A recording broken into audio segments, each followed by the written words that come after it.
بادشاہ کے محل میں صفائی کرتے جب ایک بھنگی کی نظر ملکہ پر پڑی تو وہ پہلی نظر میں اس پہ فدا ہو گیا، لیکن اپنی حیثیت اور ملکہ کی حیثیت میں فرق دیکھا تو سر جھکائے وہاں سے چلا گیا۔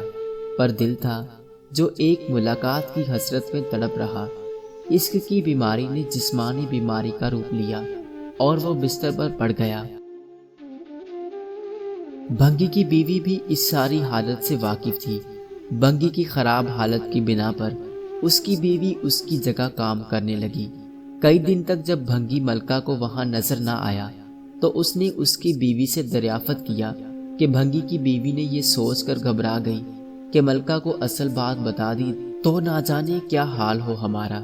لیکن ملکہ نے اس کی گھبراہٹ جانچ کر اسے اعتماد میں لیا اور حقیقت پوچھی۔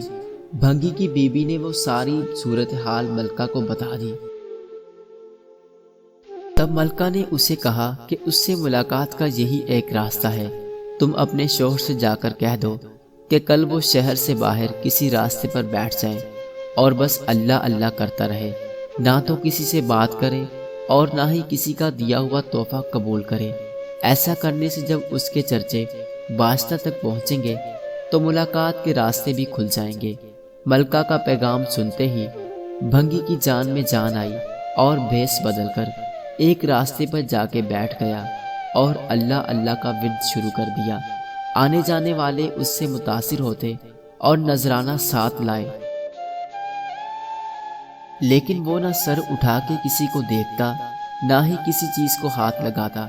کرتے کرتے خبر بادشاہ تک پہنچی اور اس نے وزیر کو بھیجا کہ دریافت کرو کہ کون ہے وہ اور اس کی سچائی کس حد تک ہے۔